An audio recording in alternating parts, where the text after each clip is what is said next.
जब जीव मृत्यु लोक में जन्म लेता है उस समय उसकी स्मृति शून्य होती है। वह ना तो किसी चीज को जानता है और ना ही किसी को पहचानता है। बच्चा माँ के गर्भ से निकलकर जैसे ही बाहर आता है तुरंत ही रोना शुरू कर देता है। वह ऐसा तकलीफ में करता है या कोई और कारण भी है जिसे हम सच में नहीं जान पाते। क्या आपने भी कभी सोचा है कि आखिर बच्चा जन्म लेने के तुरंत बाद रोता क्यों है? इसके पीछे का सटीक कारण क्या है? हिंदू धर्म शास्त्रों के अनुसार वैसे तो इसके पीछे एक पौराणिक कथा की मान्यता है जिसका वर्णन विष्णु पुराण में मिलता है। इस्लाम में भी बच्चे रोने के अपने अलग कारण बताए गए हैं, लेकिन सच्चाई क्या है ये एक ऐसा सवाल है जिसका सही उत्तर हम सब जानना चाहते हैं। शिशु के जन्म लेते ही रोने के कारण को विज्ञान एक सहज और आवश्यक प्रक्रिया मानता है, तो आइए इस वीडियो में सबसे पहले हम बच्चे के रोने को लेकर वैज्ञानिक दृष्टियों से समझते हैं। फिर हिंदू धर्मशास्त्रों में वर्णित उस पौराणिक कथा को जानेंगे जिसका उल्लेख विष्णु पुराण में मिलता है। दोस्तों, स्वागत है आप सबका हमारे चैनल हिस्टोरिक सनातन में। आपसे विनती है कि चैनल को सब्सक्राइब कर लीजिए और कमेंट बॉक्स में जय श्री कृष्ण लिखकर परमात्मा को अपना आभार व्यक्त कीजिए। दोस्तों, नए जीवन की प्रक्रिया पुरुष और स्त्री के समागम के साथ शुरू होती है, जिसके फलस्वरूप जीव को एक नए शरीर के रूप में स्त्री के गर्भ में स्थान मिलता है। जब तक बच्चा माता के गर्भ में रहता है तब तक वह सांसारिक दुनिया से अनजान होता है।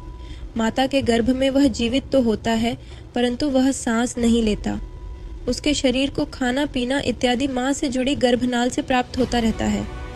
इस तरल पदार्थ को वैज्ञानिक भाषा में एमनियोटिक फ्लूइड बोलते हैं। यही तरल पदार्थ बच्चे के मुंह, श्वास नली और फफेड़ों तक में पहुंच जाता है। लेकिन जब तक बच्चा माता के गर्भ में रहता है तब तक इस तरल पदार्थ से बच्चे को कोई कष्ट नहीं होता है, बल्कि इसी तरल पदार्थ की वजह से वह माँ के गर्भ में सुरक्षित रहता है।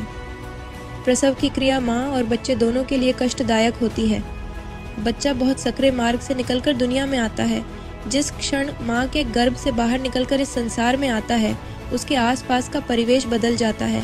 अब शिशु को जीवित रहने के लिए श्वास की जरूरत होती है। शिशु के फेफड़े प्रथम बार कम करना शुरू करते हैं, लेकिन शिशु के फेफड़ों में वही तरल पदार्थ भरा होता है जिसे बाहर निकालना बच्चे की स्वास्थ्य के लिए बहुत ज़रूरी होता है। इसीलिए डॉक्टर बच्चे की डिलीवरी होते ही गर्भनाल को काट देते हैं और बच्चे को उलटा करके उसके मुंह से तरल पदार्थ को बाहर निकाल देते हैं। ऐसी स्थिति में बच्चा प्रथम बार रोता है। रोने की प्रक्रिया के दौरान बच्चा गहरी सांस लेता है, जिससे हवा फेफड़े के अंदर प्रवेश करती है और फेफड़े में भरा तरल पदार्थ बाहर निकल जाता है। इसीलिए बच्चे का प्रथम बार रोना बच्चे के स्वस्थ होने का संकेत माना जाता है। अगर बच्चा स्वयं से नहीं रोता है तो डॉक्टर पीठ पे हल्के हाथ से थपकी लगा के बच्चे को रुलाने का प्रयास करते हैं, जिससे हवा अंदर जा सके और तरल पदार्थ बाहर निकल सके। जिन बच्चों के फेफड़ों से तरल पदार्थ नहीं निकल पाता उनके फेफड़ों में पर्याप्त ऑक्सीजन नहीं मिल पाती, जिससे बच्चे को काफ़ी बीमारियों का सामना करना पड़ता है। तो ये बातें थी विज्ञान की। आइए अब जानते हैं पौराणिक ग्रंथों में पैदा होते ही बच्चे के रोने के ऊपर क्या लिखा है। शिशु जब प्रथम बार रोता है तो उसका स्वर कुछ इस प्रकार सुनाई देता है, जैसे वह पूछ रहा हो, कहाँ हूँ मैं, कहाँ हूँ। विष्णु पुराण के मुताबिक जब ब्रह्मा जी सृष्टि की रचना कर रहे थे तो उनको स्वयं जैसा पुत्र पैदा करने का विचार किया। उनकी माया से मायावाई बालक प्रकट हुआ। ये बालक रोते हुए ब्रह्मा जी की गोद में उथल फुथल करने लगा। जब ब्रह्मा जी ने शिशु से रोने का कारण पूछा तो शिशु ने प्रश्न किया, मैं कहाँ हूँ, मैं कौन हूँ, मेरा क्या नाम है।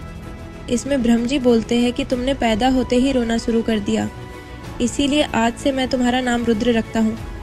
ऐसी मान्यता है कि इस बच्चे के जन्म से पहले किसी बच्चे ने रोना शुरू नहीं किया। ऐसी पौराणिक मान्यता है कि इस बच्चे के जन्म के बाद बाकी बच्चों के रोने का नियम बन गया, जबकि इस्लाम धर्म में ये मान्यता है कि बच्चे के जन्म के बाद शैतान उसके पास आता है। शैतान के पास आते ही बच्चा जोर जोर से रोने लगता है।